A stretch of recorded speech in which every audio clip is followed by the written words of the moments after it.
yang terkasih, mari kita sama-sama bawa hati kita untuk memuji dan menyembah Tuhan. Kita bersyukur pagi hari ini kita ada sebagaimana kita ada, itu semua karena kebaikan Tuhan. Mari sama-sama kita teduhkan hati kita berdoa. Karena kasih-Mu kami ada Tuhan, dan karena karya-Mu dalam hidup kami Tuhan, kami menjadi orang-orang yang begitu berharga Tuhan. Ini hidup kami Tuhan, kami serahkan hidup kami kepadamu sepanjang hari ini. Biar Tuhan sendiri yang memegang seluruh kehidupan kami. Biar seluruh apapun yang akan kami lakukan sepanjang hari ini, bahkan sepanjang hidup kami, biarlah Tuhan kami ada di dalam genggaman tangan-Mu. Pengharapan kami seluruhnya kami taruhkan kepadamu Tuhan, sebab Engkau satu-satunya Tuhan yang bisa dan dapat kami andalkan. Terima kasih Bapa yang baik. Kami mengucap syukur dan kami mau menyembah-Mu dengan segenap hati kami Tuhan. Terima kasih Bapa.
sebelumnya saya kemari periksa di data adalah 15 Januari 2017. 5 tahun ya. Harusnya awal tahun kemarin, awal tahun ini harusnya ada sampai, tapi PPKM lagi, jadi saya tunda. Jadi baru bulan Agustus ini. Pada kesempatan ini saya mau sampaikan pesan Tuhan tentang menjaga hati. Saya tahu bahwa topik ini sangat klasik. Topik ini sangat fundamental. Namun yang fundamental ini ketika Anda anggap enteng ternyata menimbulkan masalah yang besar. Nah, bicara tentang menjaga hati, tentunya ada 3 perkara yang saya mau sampaikan pada kesempatan ini. Yang pertama, kenapa Anda dan saya harus menjaga hati? Karena hatimu itu menjadi sensor untuk Anda dan saya untuk memenuhi pesanan Tuhan dalam hidup ini. Itu yang pertama, bahwa hidup Anda dan saya adalah pesanan Tuhan. Ya. Siapa yang pegang ini? Oh, oke, siap. Connect ya kita. Oke. Dari Mazmur 37 ayat 23 sampai dengan ayatnya yang ke-24. Tuhan menetapkan langkah-langkah orang yang hidupnya berkenan kepadanya. Apabila ia jatuh, tidaklah sampai tergeletak, sebab Tuhan menopang tangannya. Teks ini pernah dijadikan lagu. Buat Anda yang milenial mungkin nggak terlalu menyimak, tapi buat kami yang setengah kolonial tahu ini lagu. Ya. Menariknya adalah Lembaga Alkitab Indonesia tidak melakukan upgrade sampai hari ini tentang teks tersebut, karena teks ini jauh kata yang digunakan daripada teks aslinya. Perhatikan baik, Tuhan menetapkan langkah-langkah orang yang hidupnya berkenan kepadanya.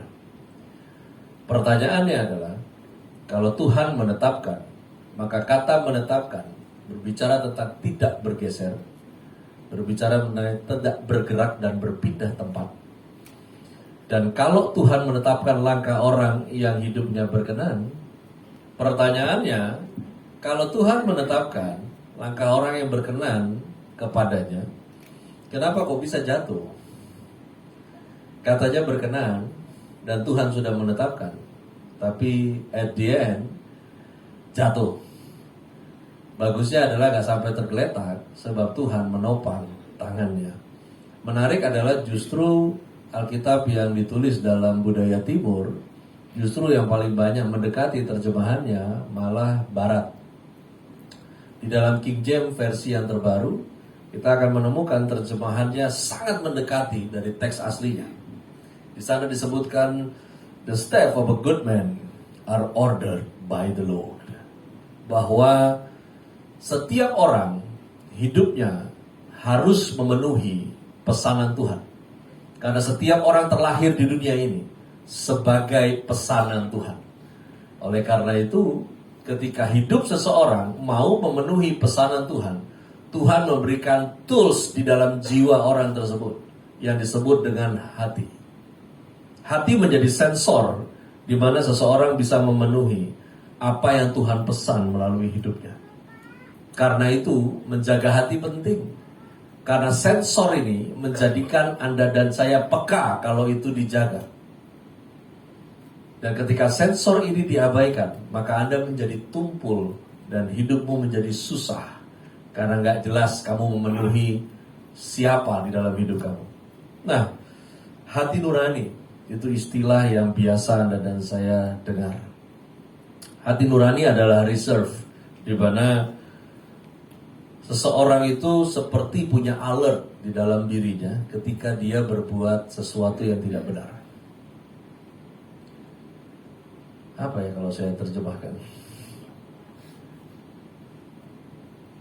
Seorang yang nggak perlu diajar tentang apa yang salah yang benar, ketika dia melakukan sesuatu yang tidak benar, maka ada deg-degan begitu kurang lebih.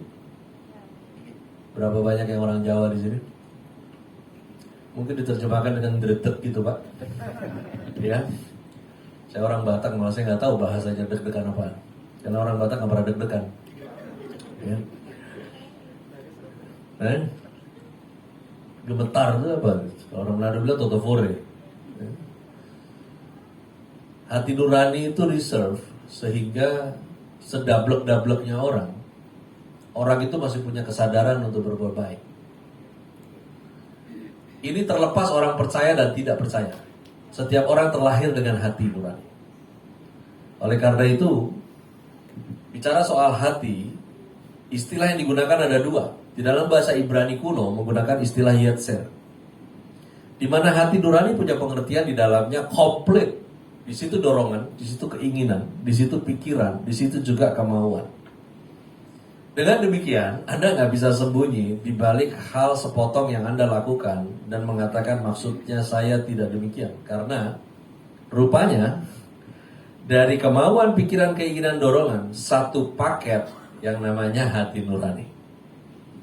Anda bisa ngomong salah karena kecepatan, tapi maksud dan tujuan Anda ngomong nggak bisa Anda sembunyikan. Anda nggak bisa bilang maksudnya nggak gitu, nggak, maksud lu begitu, udah nggak ada lain. Karena apa yang keluar, Yesus bilang itu dari hati, bos. Ya. Nah, bicara tentang istilah hati nurani, dalam bahasa Ibrani modern menggunakan istilah matspun. Matspun memiliki pengertian kompas atau penunjuk arah, sehingga di mana dalam hal keadaan tertentu itu bisa mengetuk jiwa seseorang. Yang tadi orang Jawa bilang dredeg. Ya. Matspun, hati nurani, itu harusnya menjadi atau berfungsi sebagai penunjuk arah yang kita pernah dengar dengan istilah ikuti suara hati. Pernah dengar itu ya?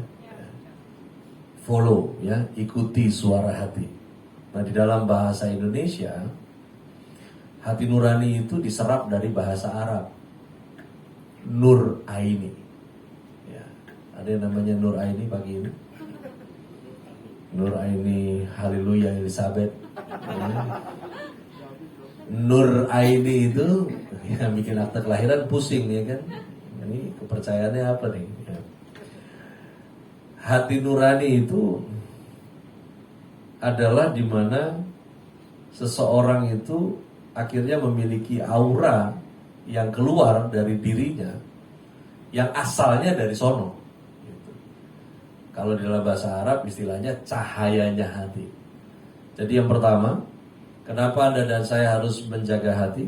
Karena hidup kamu, hidup saya adalah pesanan Tuhan. Bisa ucapkan bersama-sama pesanan Tuhan. Lihat sebelahnya bilang pesanan Tuhan. Lihat pun dalam muka tuh pesanan Tuhan kayak begitu. Ya. Nah itu pesanan Tuhan tuh. Biar kata merah hitam coklat kah itu pesanan Tuhan. Mau lu hidung mancur ke depan, mau sedikit-sedikit keluar itu hidung, kamu pesanan Tuhan. Ya. Dan setiap orang yang terlahir di muka bumi ini tidak ada yang keluar tanpa tidak disengaja. Karena semua orang terlahir dengan faktor kesengajaan dari Tuhan. Sebagai apa yang Tuhan pesan. Dan hidup Anda dan saya harus memenuhi reserve itu. Dan untuk bisa memenuhi reserve-nya Tuhan, Anda harus punya kepekaan. Karena tools yang Tuhan sudah taruh kepada setiap manusia, namanya hati. Makanya hati mesti dijaga. Yang kedua, kenapa hati mesti dijaga? Karena hatimu adalah tanda pengenal diri. Beda dengan sesama kita yang ada di dunia, mengenal sesamanya dengan status sosial dan pencapaian. Hari ini Anda dihormati karena siapa Anda secara status. Ya. Itu dunia banget dan itu natural banget. Ya. Saya pikir nunduk-nunduknya kamu kalau ada di tengahmu wali kota juga beda gaya. Ya. Gubernur, ya. Walaupun kadang yang lebih galak itu kan tetangganya gubernur. Ya. Karena jenderal polisi itu yang lebih galak biasanya teman jenderal. Jenderalnya biasa aja. Saya di Jakarta ada ketemu beberapa jenderal TNI ya. Tampilannya tuh biasa-biasa aja, cuman lebih sangar ajudan. Ya. Ya. Tapi whatever itu, itulah dunia. Di mana seseorang dikenal karena pencapaiannya.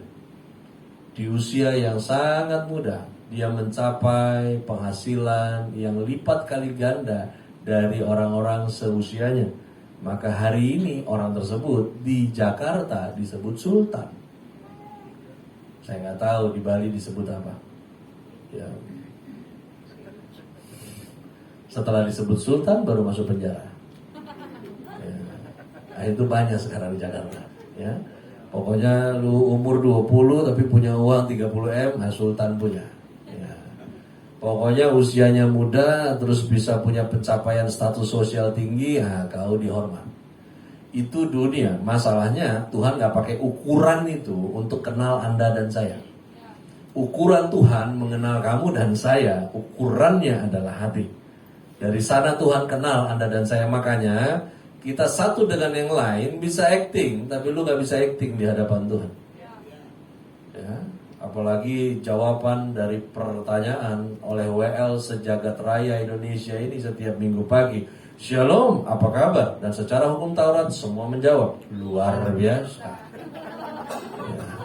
Ya, ya, ya luar biasa, tapi nggak tahu kan lu lagi hancur apa kagak? Ya, nobody knows. Ya Anda, apalagi sekarang dengan masker kau bisa tipu semua orang. Gue nggak tahu sementara gue khotbah lu lagi ngelewain gue mau, ya kan? I don't know. Ya. Oh iya dong, gue gak tahu juga kan. Ya, mau nyanyi apa kagak gak tahu, sekarang ditutup. Ya. Apapun itu, Anda bisa main drakor satu dengan yang lain, tapi tidak dengan Tuhan. Karena Tuhan kenal kau itu dari hati. Kenapa Anda dan saya harus jaga hati? Karena hati tanda pengenal diri. Roma 2 ayat 14 tertulis demikian. Apabila bangsa-bangsa lain yang tidak memiliki hukum Taurat oleh dorongan diri sendiri melakukan apa yang dituntut hukum Taurat, maka walaupun mereka tidak memiliki hukum Taurat, mereka menjadi hukum Taurat bagi diri mereka sendiri. Roma 2 ayat yang ke-14 adalah pertanyaan yang selalu ditanyakan. Ada dua pertanyaan klasik di dalam sekolah teologi, dalam mata kuliah soteriologi atau keselamatan. Pertanyaan yang paling jadul sampai hari ini masih ditanyakan mahasiswa ada dua. Yang pertama, apakah keselamatan itu bisa hilang? Yang kedua, bagaimana nasib keselamatan orang-orang yang semasa hidupnya sampai matinya tidak pernah mendengar nama Yesus, atau orang tersebut hidup di zaman di mana Yesus belum muncul di bumi? Bagaimana nasib mereka? Dan pertanyaan kedua itu dijawab oleh Roma 2 ayat 14. Yang saya mau sampaikan dari Roma 2:14, kenapa Anda dan saya harus menjaga hati. Rupanya hati menjadi ukuran yang terhitung sebagai spesifikasi seseorang diselamatkan terkait urusannya. Ya.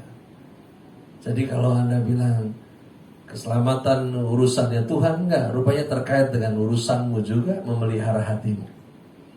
Rupanya urusan keselamatan terkait dengan urusan hati. Di dalam 1 Samuel 16 ayat yang ke-7. Kenapa Anda dan saya harus menjaga hati? Karena hati tanda pengenal diri, di mana Anda bisa salah mengenal orang lain karena perkara ini. 1 Samuel 16 ayat 7, tetapi berfirmanlah Tuhan kepada Samuel, janganlah pandang parasnya atau perawakan yang tinggi, sebab aku telah menolaknya. Bukan yang dilihat manusia, yang dilihat Allah. Manusia melihat apa yang di depan mata, tetapi Tuhan melihat hati. Kalau ada orang yang paling ngeroh di muka bumi ini pada zamannya, Samuel masuk di dalam urutan tersebut. Karena Samuel adalah seorang yang sejak masa kecilnya terbiasa mendengar suara Tuhan secara audible. Kalau zaman sekarang terlalu banyak hamba Tuhan ngaku-ngaku dengar suara Tuhan pada suara hantu. Ya. Sorry to say, buat orang yang doyan dengar suara Tuhan secara audible di masa sekarang ada dua kemungkinan. Yang pertama, dia buta huruf sampai Tuhan harus bicara langsung sama dia. Yang kedua, memang ini orang gak pernah baca Alkitab. Karena kalau kau baca ulang-ulang dari Kejadian sampai Wahyu, Tuhan bicara banyak buat kau di situ. Jadi kalau orang gak pernah baca, makanya Tuhan harus ngomong langsung. Nah, kasusnya Samuel adalah orang yang dari kecil mendengarkan suara Tuhan secara audible, biasa dengan frekuensi itu. Nah, ketika satu hari Tuhan perintahkan dia ke tempatnya Isai untuk mengurapi raja yang berikut yang Tuhan pilih, bukan yang Israel pilih. Nabi Samuel salah orang berkali-kali. Salah orang ulang-ulang. Karena memang pada masa itu, masa sedang tren di mana seorang pemimpin dipilih berdasarkan bentuknya. Sementara memang Tuhan punya konsep politik untuk bangsa Israel adalah teokrasi, sementara mereka mencoba membelokkan dan menjadi demokrasi. Makanya memang kita hidup di negara demokrasi, tapi saya nggak pernah punya pegangan di mana suara rakyat adalah suara Tuhan, karena suara Tuhan nggak bisa diganti oleh suara rakyat. Suara Tuhan itu suara Tuhan. Ya. Hasilnya ya kita tunduk sajalah kepada otoritas itu. Ya. Tapi whatever itu, mereka pilih seorang pria yang berotot tapi tak berotak, namanya Saul. Karena tren politik pada masa itu, sebuah bangsa valid diakui sebagai sebuah bangsa apabila memiliki seorang raja sebagai pemimpin. Nah, mereka pilih. Dan Alkitab mencatat, dipilih berdasarkan satu kualifikasi, perawakannya yang tinggi. Udah itu dong. Ya, badan besar, mata merah, menyala, penakut setan. Ya, ya, ya. Ini setiap ada perang di belakang, setiap ada konflik putar balik. Dan akhirnya Tuhan putuskan untuk pilih regenerasi. Dan ketika masuk ke rumah Isai, ya Tuhan, Samuel salah orang berulang-ulang. Saya maklum. Kenapa begitu? Karena pada masa di mana Daud mengalahkan Goliat, Daud di bawah 12 tahun, sementara abang-abangnya Daud itu sudah menjadi prajuritnya Saul. Jadi sangat jomplang gitu. Perbedaan tubuhnya itu beda banget. Dan ada kemungkinan memang Daud ini anak yang udah ini memang gak diinginkan. Mau diaborsi udah telat. Kalau Anda belajar studi sejarah perjanjian lama, seorang anak laki-laki baru mulai bekerja dengan ayahnya di usia 12 tahun, bukan di bawah 12 tahun. Tapi Daud di bawah 12 tahun diizinkan, ditugaskan untuk gembalakan kambing domba ayahnya. Ini sebenarnya adalah sebuah niat supaya anak itu mati di padang belantara, biar beruang makan, kau mampus di situ. Tapi yang heran, setiap kali anak ini selalu pulang. Bapaknya mungkin lihat dia hidup lagi, ya kan? Besok pergi lagi, besok dia pulang lagi, ya masih ada lagi, ulang-ulang aja begitu. Ya, sampai akhirnya yang datang Samuel. Ya, ini Samuel ini kan dia kayak main kuis waktu itu kan. Anda ingat kuis jadul tuh, hai siapa dia? Itu dia mau pegang yang pasti yang ini kan. Tuhan bilang bukan. Nah, yang ini pasti bukan. Pasti yang ini bukan. Sampai akhirnya Tuhan marah dia pakai 1 Samuel 16 ayat 7. Tuhan bilang, lu lihat yang gua nggak lihat. Lu mesti lihat yang gua lihat. Hati. Bukan apa yang sekedar matamu bisa lihat. Masalahnya orang lain bisa lihat sebatas, di mana dia bisa lihat keberadaan kamu. Masalahnya adalah Tuhan, dia tebus lebih dari itu. Oleh karena itu kenapa harus jaga hati? Karena tanda pengenal dirimu bagi Tuhan bukan kau punya prestasi, tapi hati. Makanya gak heran ada orang yang di hari terakhir nanti komplain dan berkata, bukankah aku bernubuat demi namamu, lakukan mujizat demi namamu, usir setan demi namamu.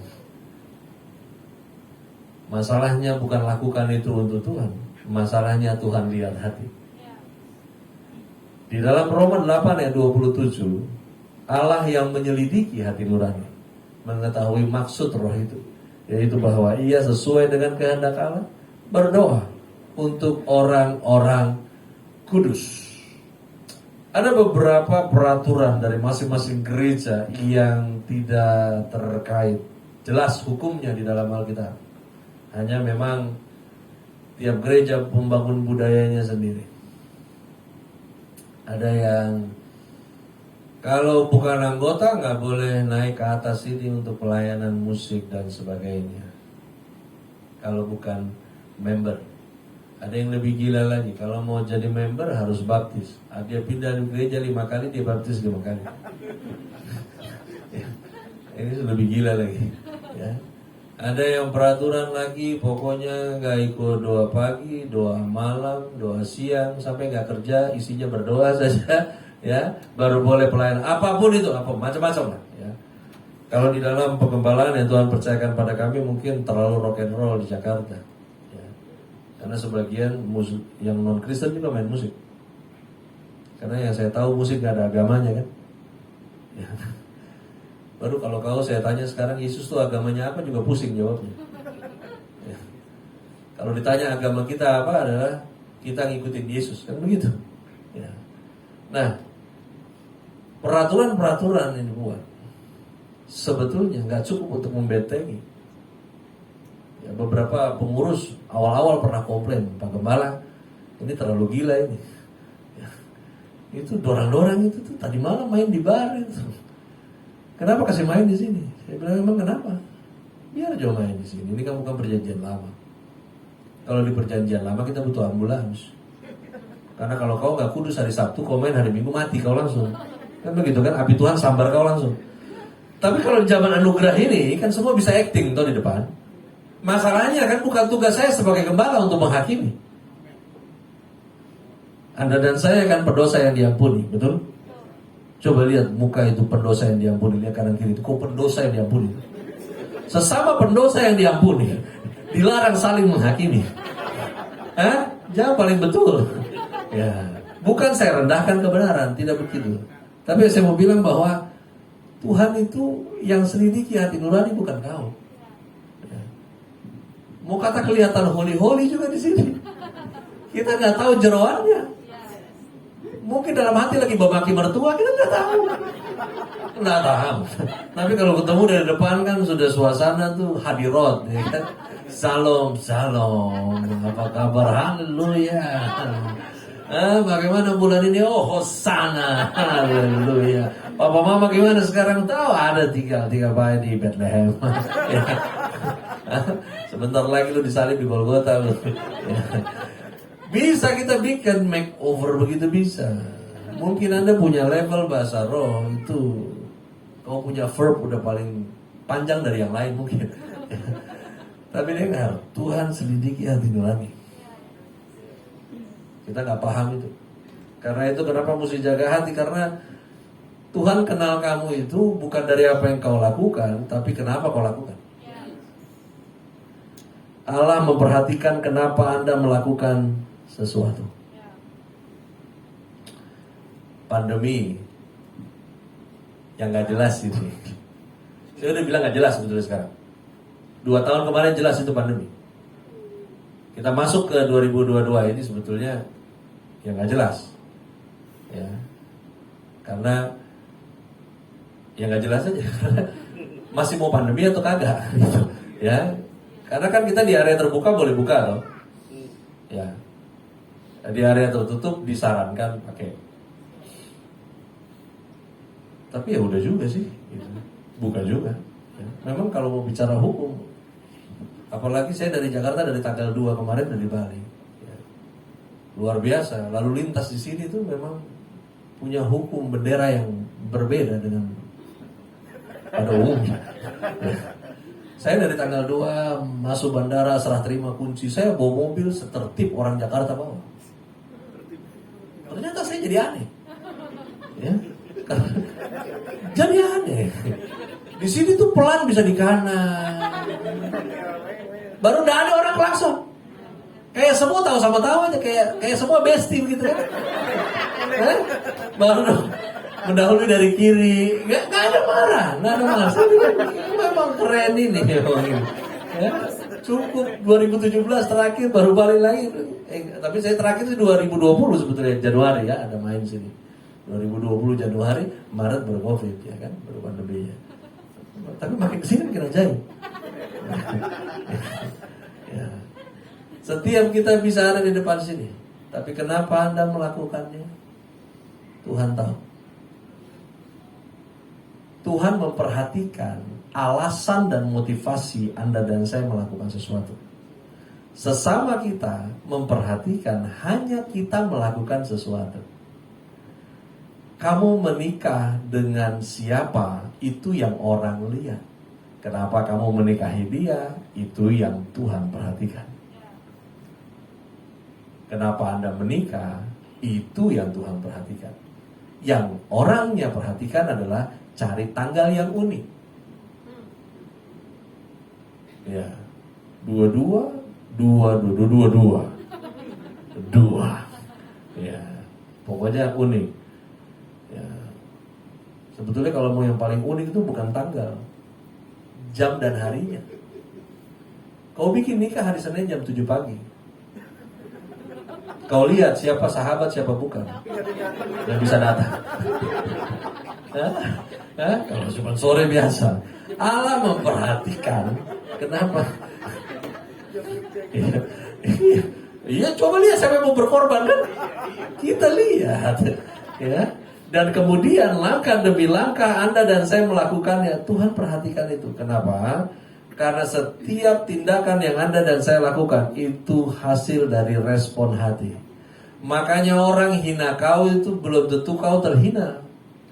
Orang tekan kau belum tentu kau tertekan. Karena terhina dan tertekan itu keputusanmu untuk merespon. Respon. Kalau enggak repot, ya. Kan perperangan itu terjadi karena salah respon. Ini kan bodoh-bodoh ini Rusia dan Ukraina ini. Mereka rugi banyak loh. Satu hantam mall, satu hantam rumah sakit, satu hantam. Lama-lama ini di padang gurun hidup nanti. Karena semua habis. Ya. Kenapa begitu? Ini karena urusan jaga hatinya keliru. Yang terakhir saya mau buka ini bagian terakhir. Aduh, ini gereja ini suka muji Tuhan. Dan semua orang Kristen juga memang harusnya suka puji Tuhan. Tapi hati-hati kalau pilih lagu. Karena ada olah nalar dan ada olah rasa. Jangan pilih lagu hanya sekedar olah rasa. Anda harus olah nalar supaya teologianya komplit. Tuhan, coba di next lagi. Tuhan, inilah yang ku mau, kau menjaga. Lagu paling kurang ajar.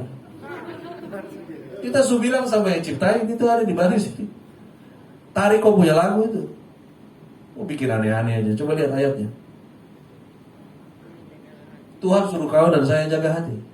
Bukan suruh Tuhan lagi yang jaga hati. Kurang ajar. Tapi olah rasanya enak kan?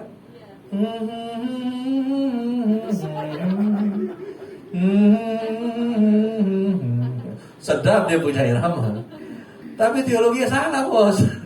Firman bilang, jagalah hatimu dengan segala kewaspadaan, karena dari situlah terpancar kehidupan. Jaga hati itu urusan kau, urusan saya, bukan urusan Tuhan. Yang lebih goblok lagi, kita suruh orang lain jaga kita punya perasaan. Ini yang bikin perang dunia. Kau gak jaga saya punya perasaan, saya hantam kau nih. Kan begitu. Ya. Makanya mertua menantu, menantu mertua, baku ipar. Buset deh, kayak peperangan rohani sama setan gak kelar-kelar. Ya. Tapi memang pak mertua saya itu kayak iblis pak, memang. Tahu kepahitan aja. Ya. Musuh kita itu iblis, bos. Bukan mertua. Apalagi kalau itu mertua nggak tahu kebenaran, kau mau tuntut apa? Masa kau tuntut sesuatu yang benar dari orang yang nggak tahu kebenaran? Kau yang nggak benar, baru emosi lagi. Dasar tua, ya nggak mati-mati. Perkara mati ini kan jadwal. Karena ada orang sakit yang mati-mati, ada orang sehat tiba-tiba mati. Ya, udah sakit gak mati-mati, baru undang pendeta. Itu ada namanya seremonial nyumpain cepat mati, tapi dengan packaging rohani. Namanya ibadah penyerahan. Ya. Iyalah. Kenapa gak kalian rawat aja sih? Rawat aja sampai kalian capek, sampai dia mati. Rawat saja. Nggak usah undang-undang untuk mempercepat. Kamuflase undang pendeta, berdoa, ya, baru nyanyi ulang-ulang. Oh Yerusalem, kota mulia. Ayo ma, lihat Yerusalem ma, lihat, dalam nama Yesus lihat. Nah, mama masuk sampai toh, sampai. Yes, mati. Tapi kita konsep rohani, kasih anggur, roti, padahal menyumpahi mati. Baru bilang kasih tahu, Pak Pendeta ini udah seminggu kok belum mati tuh Oma. Ya, oh mungkin anggur kurang. Mesti pakai sababai baru Oma lewat. Ya, itu kemarin sih pakai Australia jadi gak kuat, pakai Bali punya kuat baru. Ya, aduh loh. Bagaimana Oma mau lewat coba begitu? Oma muda pakai Shopee. Kalau cuma begini gak tembus. Ya. Jaga hati itu urusan kau, bukan urusan Tuhan. Jangan suruh orang lain. Di dalam keluarga itu ada yang satu error itu kan biasa. Satu mama, satu papa, 4 anak. Anak 1 pengusaha, anak 2 pendeta, anak 3 pedagang, anak 4 pamalas. Ada. Ini saya kasih tahu rahasianya, karena saya sekarang kita berdua ini seorang tua pas sekali. Iyalah, anak 4, mantu 3, cucu keempat kami lagi tunggu. Udah tua betul. Saya khotbah dulu. Gembalamu kenal saya dari saya punya rambut khotbah di sini. Sampai habis. Iya, tua betul ini.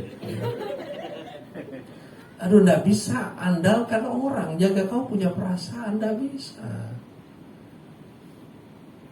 4, 1, 2, 3 waras, 1 error. Orang tua tuh tahu loh mana anak yang dia bisa tinggal, mana yang tidak. Makanya kau jangan marah kalau mungkin ibumu hari ini, ayahmu hari ini memilih tinggal dengan anak yang tidak bisa urus dia. Justru ini anak jadi bayi tua yang orang tua urus dia sampai tua.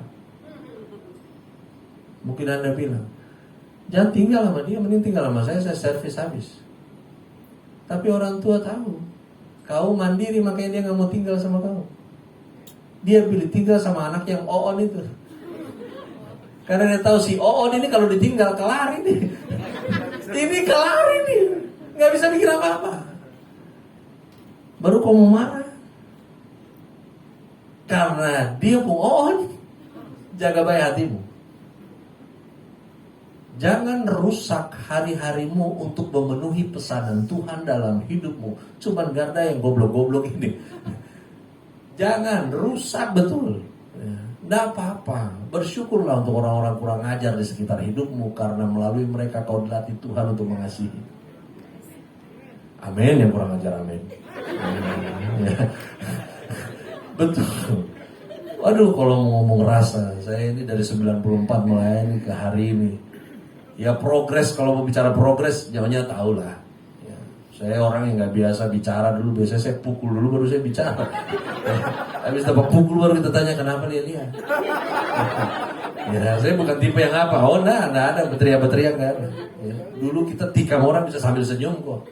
Agak sedikit psycho memang dulu sebelum dipulihkan. Error. Ya. Dan ketika masuk di ladang pelayanan, ya Tuhan. Itu awal-awal yang mau saya bunuh banyak sekali. Banyak sekali. Ya yang ini lihat yang itu, lihat ini, lihat itu. Mulai rasa, mulai nggak diperlakukan adil, mulai bandingkan. Itu yang iblis bikin. Coba lihat, yang jahat kan lebih baik. Yang di ladang ini munafik.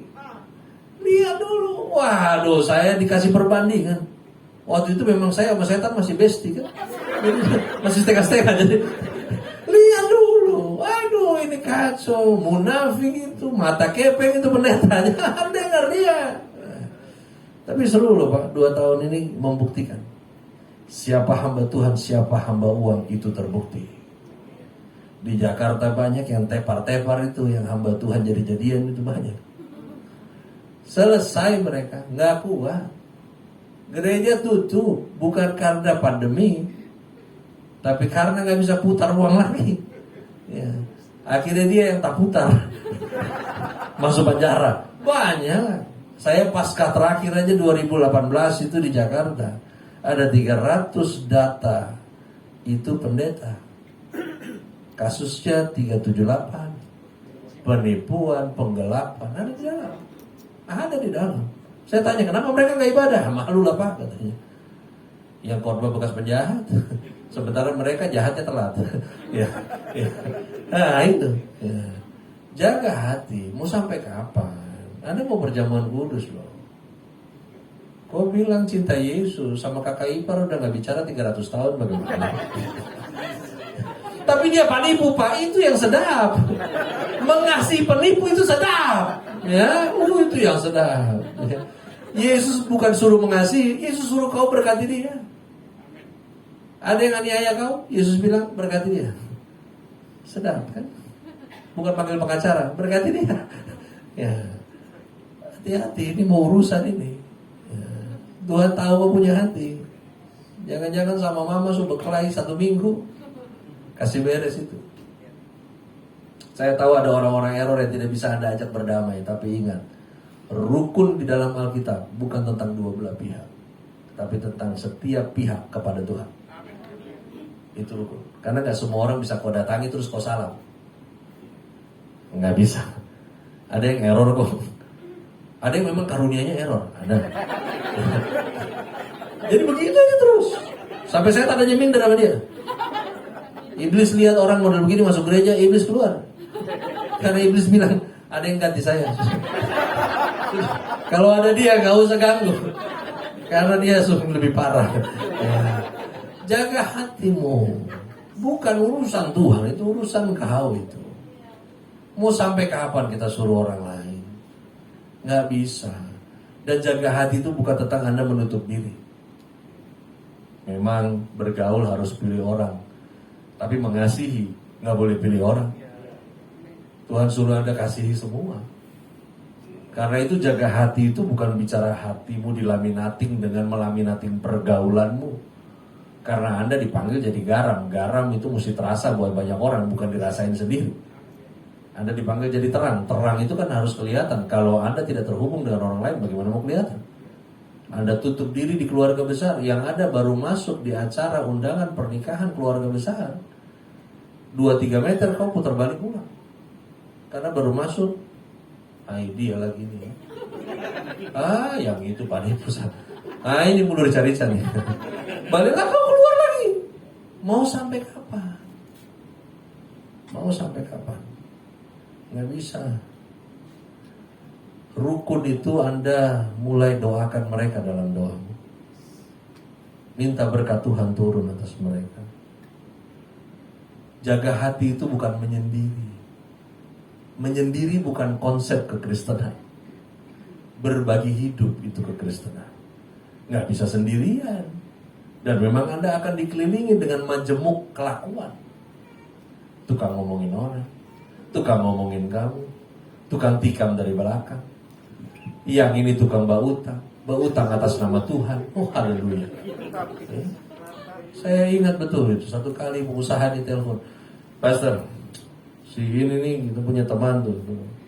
Gimana? Dia ada mau pinjam. Terus menurut pastor bagaimana? Kenapa menurut saya? Memang saya tim analisis. Urusan apa? Ya mungkin bisa kasih masukan bagaimana? Ya bagaimana? Kalau saya bilang enggak adil. Kalau saya bilang iya nanti saya disuruh tanggung jawab.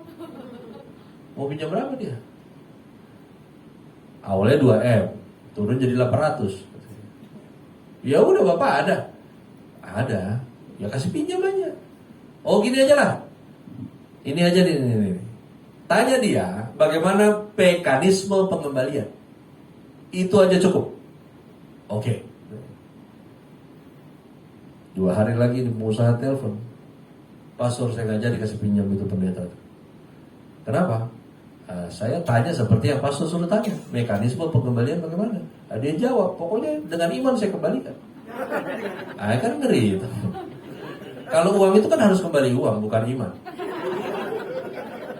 Kecuali ada di antara kita mau pinjemin iman ya, nanti iman kembali lagi kan begitu kan, itu hilang yang ada imannya.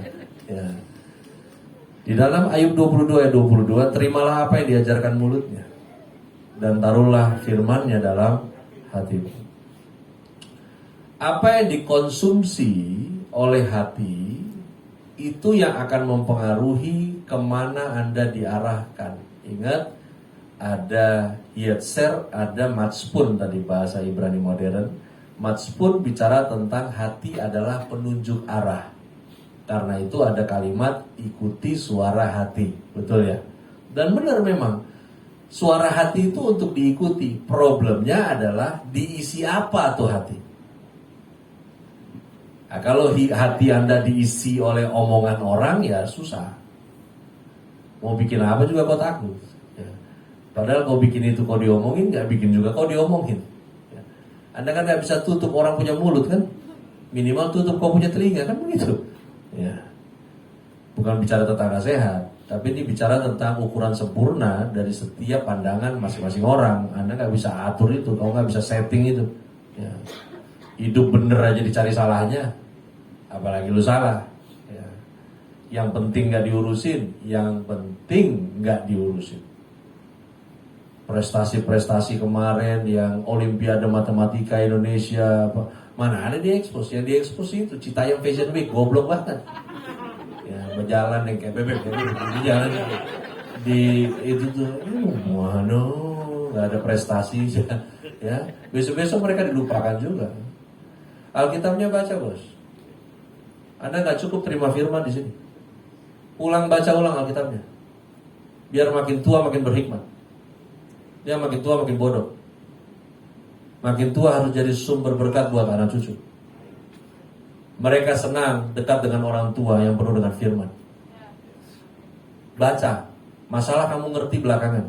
Yang penting baca. Karena ketika kamu baca itu akan tersimpan dalam memorimu. Dan dari memori itu akan turun memenuhi perasaanmu. Perasaan yang dipenuhi oleh kebenaran. Maka ketika Anda mau memutuskan sesuatu, udah enak ngikutinnya. Karena perasaanmu dipenuhi kebenaran. Makanya gue sebel banget setiap kali melayani kematian. Lalu keluarga besar menaruh Alkitab di sisi sebelah yang mati di dalam peti. Dia hidup aja gak baca. Baru mati disuruh baca. Kau pikir gampang baca Alkitab di dalam peti? Nanti pulang ibadah latihan ya. Nanti mau beli peti ya. Coba baca di dalam ya. Terima firman. Baca, pelajari, gali, lakukan. Baca lagi, gali lagi, lakukan. Itu aja ulang-ulang. Makanya membuat Anda di dalam Tuhan, Tuhan di dalam kamu. Itu siklusnya. Heran kalau ada orang Kristen doyan nyanyi, gak doyan firman. Ada orang Kristen doyan doa, gak doyan firman. Lu jadi Kristen kadrun ntar. Ya. Doa sampai gak lakukan firman. Benyanyi sana. Please. Konsep hadirat Tuhan mari kita luruskan di zaman anugerah ini. Anda percaya bahwa bertobat, beri diri dibaptis, lalu kemudian menerima dua hal dari Tuhan. Yang pertama adalah pengampunan dosa, yang kedua karunia roh. Betul? Kenapa orang bisa menerima karunia roh? Karena orang yang sudah diampuni dosanya, maka orang tersebut dilayakkan untuk Roh Kudus tinggal di dalam dirinya. Betul? Kalau Roh Kudus tinggal di dalam dirimu, berarti di mana kau ada, Tuhan hadir di situ. Berarti Anda dan saya adalah representatif hadirat Tuhan. Betul? Nah, yang aneh kalau kau panggil-panggil sekarang hadiratnya. Karena Anda representatifnya kok. Makanya kau masuk restoran sepi jadi rame. Karena Tuhan hadir di situ ketika kau di situ. Begitu. Yang repot restoran rame kau masuk sepi. Bawa kutuk. Kan harusnya memang begitu. Kaulah pembawa hadirat Tuhan. Makanya jangan lagi istilah-istilah menikmati hadiratnya. Itu predator rohani sebetulnya. Saking hati-hati dengan jebakan iblis. Kau dibikin menikmati hadiratnya sampai kau lupa melakukan firman-Nya. Nikmati saja sampai kau tak berbuah apa-apa. Sampai gak ada orang lain yang hidupnya berdampak melalui hidup kau. Selesai. Karena itu yang iblis suka bikin. Sibuk doa, sibuk menyanyi, baru kau nggak bikin praktek apa-apa untuk firman-Nya. Dan yang terakhir, jaga dirimu supaya hatimu jangan syarat oleh pesta pora dan kemampukan serta kepentingan-kepentingan duniawi, dan supaya hari Tuhan jangan dengan tiba-tiba jatuh ke atas dirimu seperti suatu jerat. Saya highlight, jaga dirimu supaya hatimu syarat oleh kepentingannya Tuhan, bukan duniawi.